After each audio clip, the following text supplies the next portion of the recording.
montagne imposante, des hordes de touristes, un empereur, un roi et une carte pas claire, un téléphérique, de faux papiers et un jacuzzi.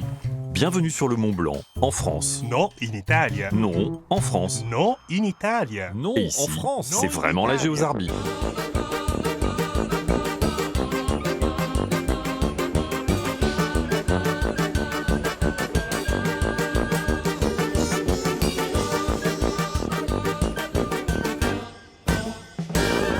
Dispute au sommet.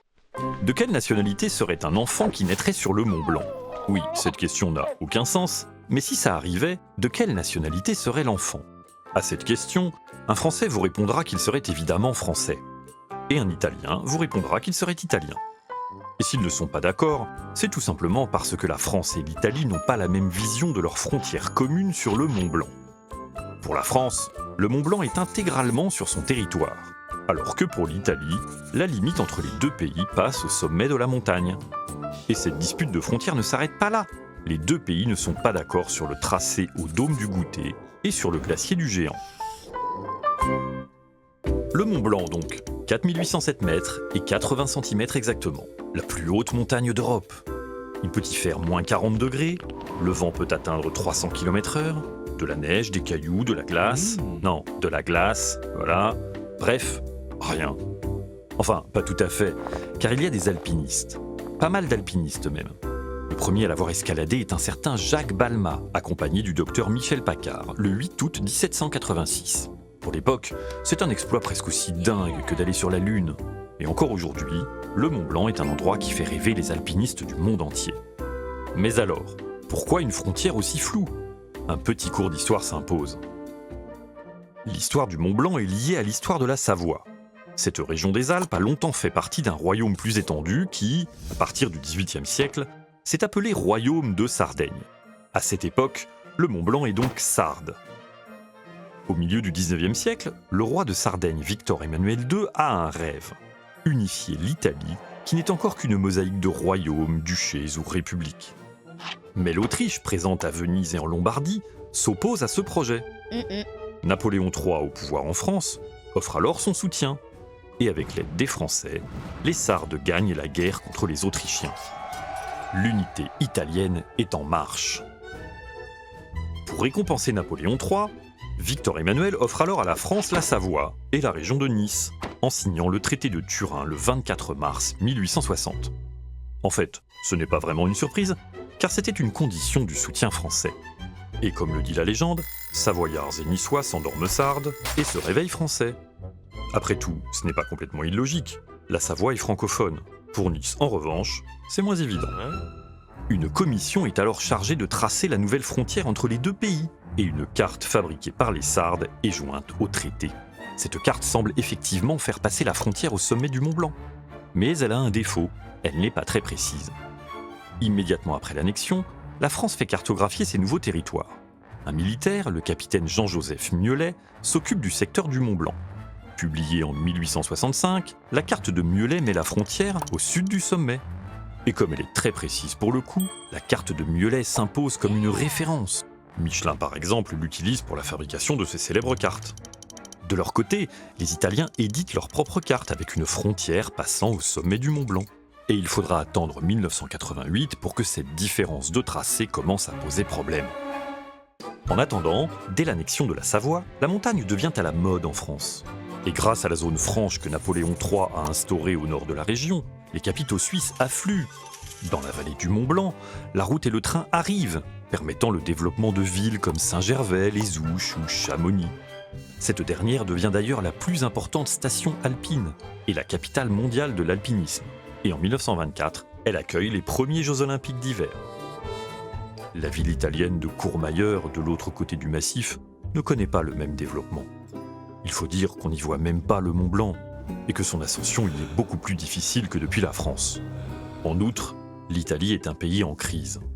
Il faut attendre l'entre-deux-guerres, puis le miracle économique italien des années 50 et 60, pour que Courmayeur devienne enfin une station de sport d'hiver digne de ce nom.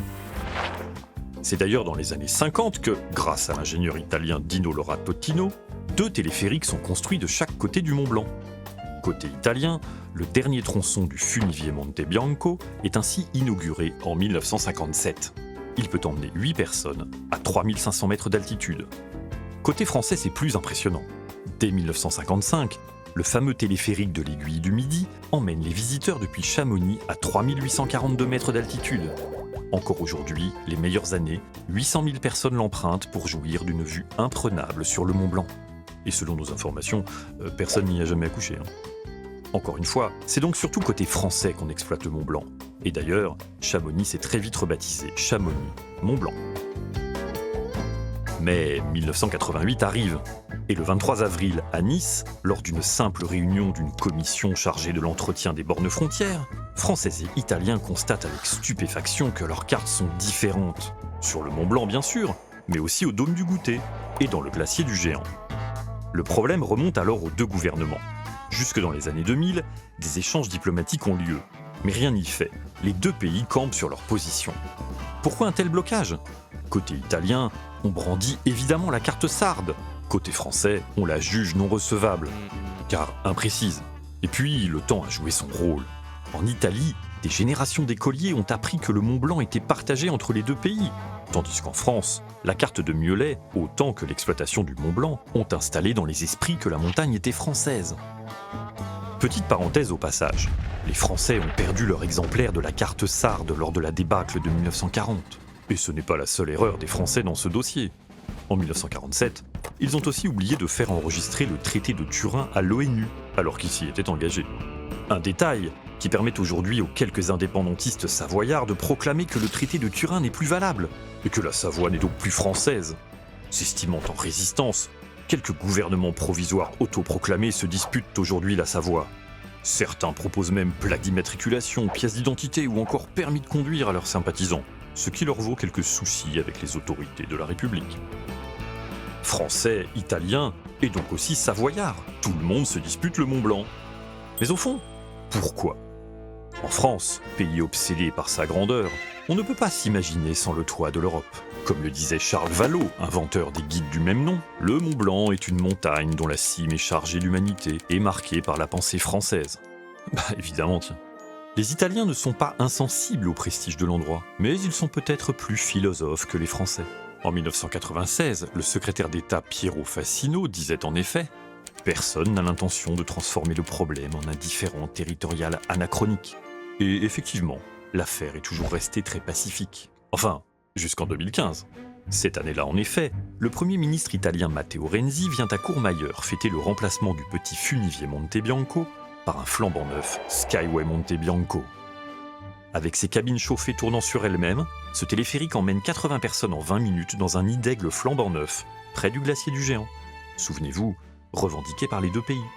À ce jour, le téléphérique le plus cher du monde. Et sur place, une vue tout aussi imprenable sur le Mont Blanc que depuis l'Aiguille du Midi. De quoi faire de l'ombre à Chamonix. Alors, lorsque le maire de Chamonix, justement, fait installer une barrière sur le glacier du Géant, pas très loin de l'arrivée du nouveau téléphérique, il provoque un incident diplomatique. Pourtant, son but était simplement d'empêcher les touristes venus d'Italie de s'aventurer en zone dangereuse. Peut-être aussi pour éviter qu'une femme accouche sur le glacier. 5 ans plus tard, en 2020, nouvel incident. La France annonce la création autour du Mont Blanc d'une zone protégée qui empiète sur les territoires disputés. Cette fois encore en Italie, on s'étrangle. Et oui, la dispute pour la souveraineté sur le Mont Blanc est affaire de prestige, mais peut-être aussi une lutte d'intérêt. Et pourquoi la France veut-elle faire du Mont Blanc une zone protégée ? Parce que sa fréquentation pose aujourd'hui problème. Chaque année, plus de 20 000 personnes tentent son ascension, parfois équipées comme des touristes. Et puis il y a des expériences dans tout genre. Arriver au sommet en avion, en parachute, et même il y a longtemps, à moto. Des concerts y ont été organisés. En 2017, des Suisses y ont même installé un jacuzzi. Si ça continue comme ça, quelqu'un viendra effectivement un jour accoucher au sommet du Mont Blanc. Et cette suractivité provoque évidemment pollution et dégradation, mais aussi des accidents. Dans le massif, les secours français interviennent près de 900 fois par an. Jusqu'à 15 personnes y meurent chaque année. Et depuis 1958, 160 personnes ont purement et simplement disparu. Dites, ça vaut vraiment le coup de se disputer pour le Mont Blanc ? Mais ne vous inquiétez pas, Français et Italiens savent aussi travailler main dans la main quand il le faut. Depuis 2017 en effet, les deux pays préparent ensemble leur candidature pour faire inscrire le Mont Blanc à l'UNESCO sur la liste du patrimoine mondial de l'humanité. Mais alors, si le Mont Blanc appartient finalement à l'humanité, y aura-t-il encore un sens à parler de frontières à son sommet ?